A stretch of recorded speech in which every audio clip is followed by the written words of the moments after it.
The early dynastic period of Egypt, conventionally dated from approximately 3150 BC to 2686 BC, represents the decisive transition from prehistoric regional societies to one of the world's fully articulated territorial states. This period follows a long pre-dynastic development along the Nile and marks the moment when Egypt ceased to be a mosaic of competing chiefdoms and became a centralized polity ruled by a divine monarch. It is during these centuries that the political, religious, administrative, and cultural foundations of the pharaonic civilization were laid in durable form, enabling Egypt's extraordinary continuity over the next three millennia. The roots of the early dynastic state lie in the social transition of the late Neolithic and Chalcolithic Nile Valley. By the fourth millennium BC, agricultural communities along the river had developed increasingly complex economies based on cereal cultivation, animal husbandry, and long-distance exchange. The Nakada cultural sequence, particularly Nakada II and Nakada III, shows escalating social stratification, specialization of craft production, and emergence of elite symbols of authority. Decorative palettes, mace heads, imported goods, and increasingly elaborate burials indicate the power was concentrating in the hands of local rulers, especially in Upper Egypt. These developments create a structural condition for political unification long before a single king could plausibly claim to rule the two lands. Unification itself was not a sudden but purely military event, but a gradual process of consolidation. Upper Egypt appears to have taken the lead with powerful centers at Hierakonpolis, Nakada, and Thin process is traditionally associated with Narmer, who is widely identified with the legendary menace of later kings lists.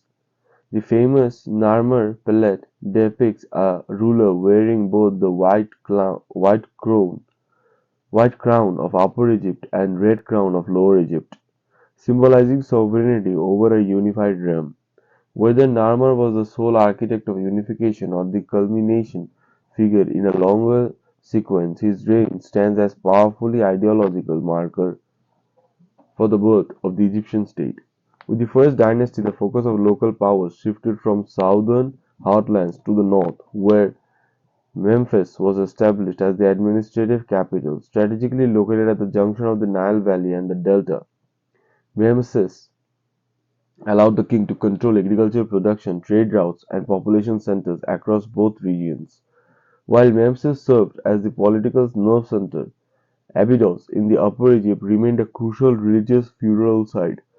Early kings were buried there in large tombs surrounded by subsidiary graves, reflecting both royal authority and evolving conceptions of the afterlife. This dual focus on political centralization and sacred geography would remain characteristics of Egyptian kingship. The ideology of divine kingship crystallizes during the early dynastic period. King was not merely a political ruler but a cosmic figure responsible for maintaining Maat, the principle of order, balance, and justice that sustained the universe. The ruler was increasingly identified with the gods of Horus in life, associated with Osiris in death, creating a theological framework that fused governance with religion. This ideological system provided a powerful justification for centralized authority and demanded loyalty not only as a civic duty but as a sacred obligation.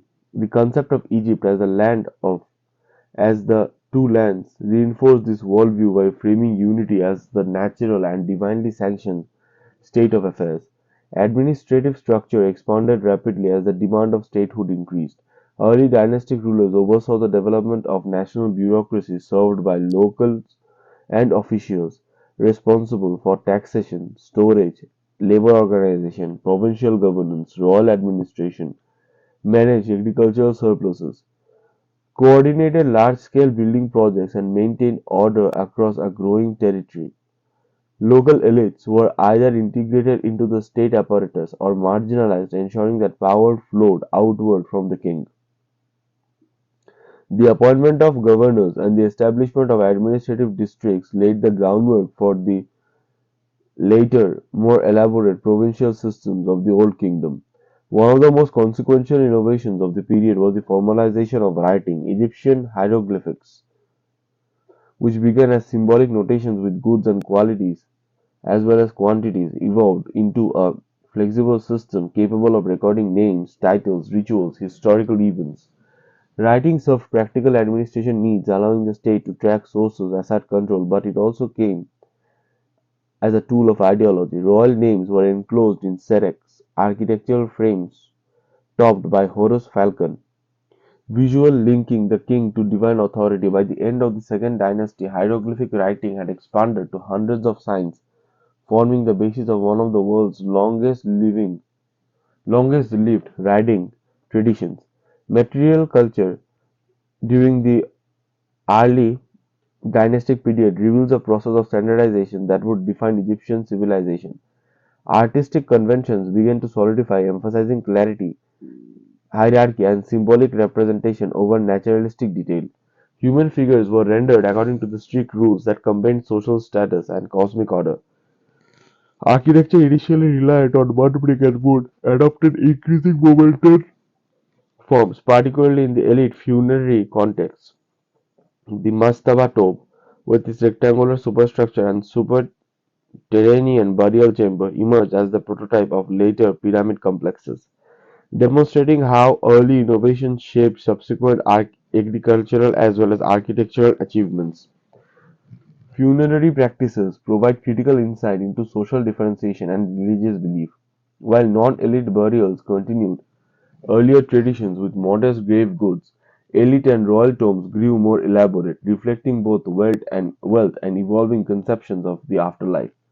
Subsidiary burials around the royal tomb, possibly representing retainers sacrificed or symbolically accompanying the king, underscore the absolute authority of the ruler and the intimate link between kingship and death.